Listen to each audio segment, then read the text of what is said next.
جی اللہم صلی علی سیدنا شفیعنا حبیبنا مولانا محمد وعلی آلہ سیدنا مولانا محمد بارک وسلم صلاۃ و سلام علیک یا رسول اللہ صلی اللہ تعالیٰ علیہ وسلم۔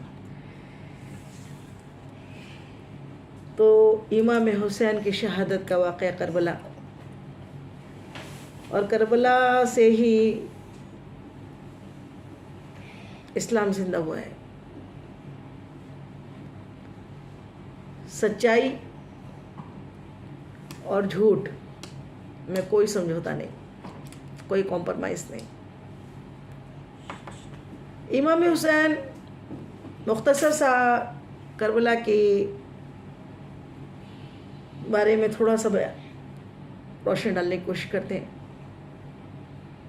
ہوا یوں کہ کربلا میں مدینہ منورہ میں حضرت امام حسین رضی اللہ تعالیٰ عنہ اپنے گھر والوں کے ساتھ اپنی عبادت میں، نماز میں، مسجد نبوی میں آپ نے امامت کی، نماز پڑھائی۔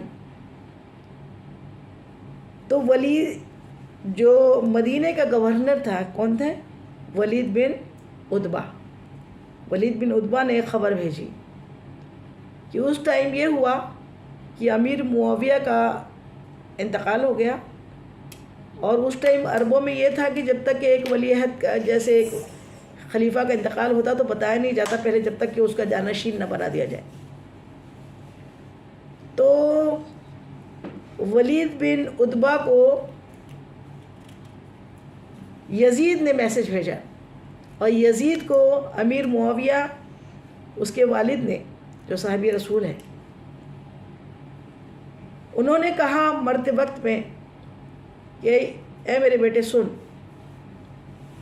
یہ تین لوگ عبداللہ بن زبیر اور عبداللہ بن ابو بکر اور حسین بن علی، یہ تین اگر تیرے ہاتھ میں بیعت کر لیتے ہیں، راضی ہو جاتے، بیعت مطلب انہیں اوٹ کر لیتے ہیں، تجھ کو چن لیتے ہیں خلیفہ میری جگہ پر، تو خلیفہ بن جانا، اور اگر ان لوگ بیعت نہیں کرتے تو پھر چپ چاپ اپنے گھر پہ بیٹھ جانا۔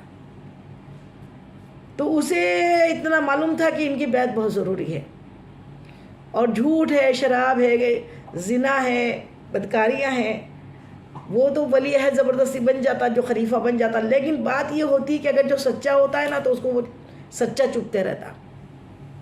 اس لیے اس نے مدینہ کے گورنر ولید بن عتبہ کو خبر بھیجی کہ یہ تینوں کو طلب کرے، بلائے اپنے پاس، اپنے دار خلیفہ میں بلائے، اور بلا کے پھر کیا کہے کہ یزید کی بیعت کر لو۔ جیسی یہ خبر امام حسین رضی اللہ تعالیٰ عنہ سنی، انہوں نے کہا کہ یہ بات اچھی نہیں ہے، اتنی رات کو کیوں بلایا گیا ہے؟ تو حضرت عبداللہ بن زبیر رضی اللہ تعالیٰ عنہ نے مشورہ دیا کہ رات میں نہ جائے۔ کہا جانا تو پڑے گا، دیکھیں گے کہ ہوتا کیا ہے۔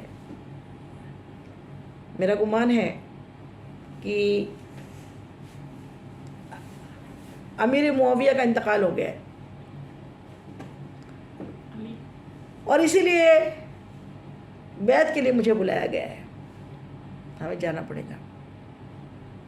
جب وہاں گئے تو جو ولید بن عتبہ مدینہ کے گورنر تھے وہ تو صحیح تھے، لیکن مروان کو بھی انہوں نے بلا لیا تھا۔ مروان وہاں گیا تھا، اور مروان اچھا آدمی نہیں تھا۔ اس نے کہا کہ زبردستی اگر سیدھے سے نہ مانے تو زبردستی زور زبر کے ساتھ میں ان کو بیعت لیں گے، یزید کا فرمان ہے۔ جیسے ہی اس نے کہا کہ بیعت کرنا پڑے گا، آپ نے کہا میں چھپ کر بیعت نہیں کرتا، اور فوراً آپ اٹھے اور نکلنے لگے۔ تو مروان نے کہا کہ کرنا پڑے گا۔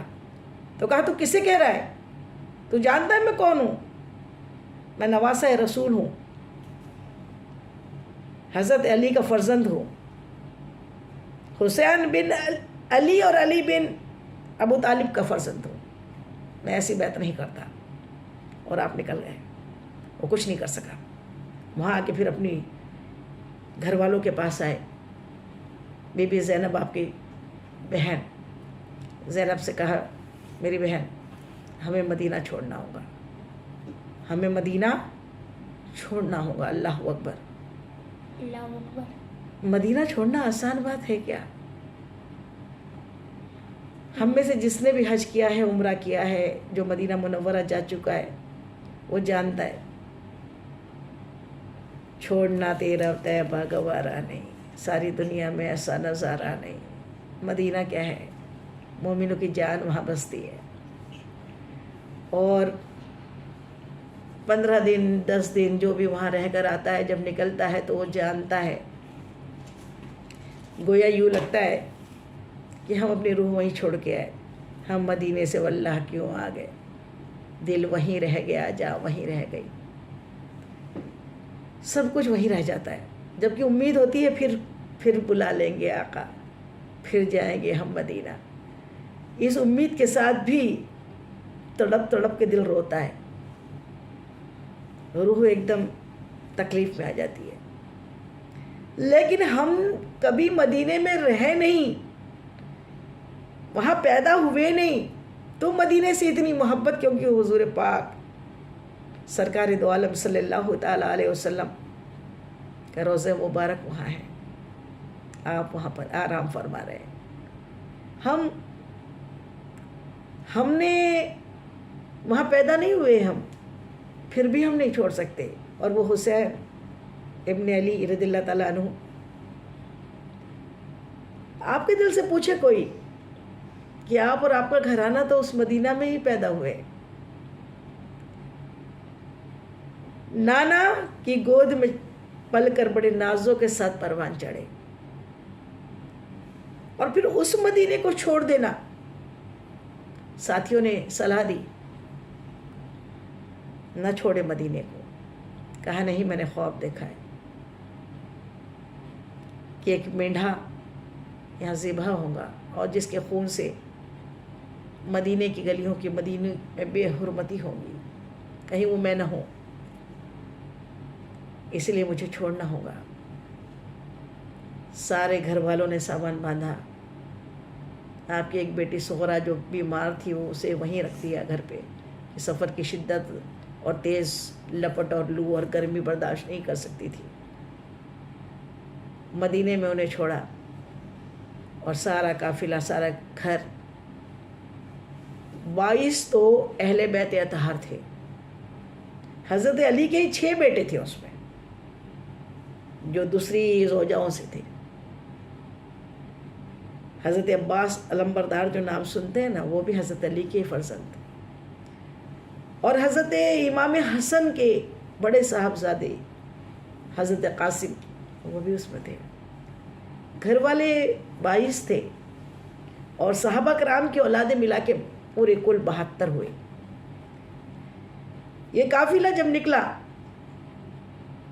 تو جب بقی کے پاس سے پہلے نانا حضور پرنور مصطفیٰ جان رحمت کی قبر مبارک پر، روضہ مبارک پر پہنچ کے آہا فگا کے ساتھ اجازت مانگی، یا رسول اللہ اجازت دیجیے، آپ کی امت نے یہاں رہنے لائق نہیں چھوڑا ہے. حق کے لیے اپنا گھر دار چھوڑ دیا اور مدینہ چھوڑ دیا. اور مدینہ چھوڑ کے پھر مکہ معظمہ پہنچے. مکہ معظمہ میں پھر یہ ہوا کہ پھر کوفے والوں کی خطوط آنے لگے، اور ایک دو نہیں، کوفہ والوں نے 3 4 بورے بھر کر لیٹس بھیجے کہ آپ آ جائیے، آپ ہمارے پاس آ جائیے. کیونکہ امیر معاویہ کا انتقال ہو گیا تھا، اور امیر معاویہ کو امام حسن نے خلافت دی تھی. اسی لیے اب کوفے والے چاہتے تھے کہ پھر سے امام حسین خلافت پہ آ جائے، خلیفہ ہو جائے. آپ آئے، کیونکہ یہ فاسق و فاجر بہت پریشان کر رہا ہے. انہوں نے مدد مانگی کوفہ والوں نے، لیکن کوفی جو تھے ساتھیوں نے کہا کہ اے حسین، کوفہ والوں پہ بھروسہ نہ کیجیے، وہ بے وفا ہے، ان کی خطوں پہ یقین نہ کیجیے. کہا نہیں انہوں نے مجھے بلایا ہے، اور قسمت میں جو تھا شہادت انہیں بلا رہی تھی. پھر بھی عبداللہ ابن زبیر رضی اللہ تعالیٰ عنہ نے مشورہ دیا کہ آپ پہلے نہ جائیں، پہلے ایسا کرے کسی کو بھیجے، پتہ کرے وہاں کیا ہو رہا ہے، صحیح میں وہ لوگ آپ کے ساتھ ہیں یا دھوکے سے بلا رہے ہیں. ان کو دھوکے سے کوفہ بلایا گیا، ان کو بیٹھے بٹھائے ستایا گیا، ان کے بچوں کو بھوکا رلایا گیا. اس حسین ابن ہیں در پہ لاکھوں سلام. دھوکے باز لوگ تھے، دھوکے باز نہیں، بزدل لوگ تھے. اسلام کے لیے جان دینا سب کی بس کی بات نہیں ہوتی. جان جائے ایمان نہ جائے.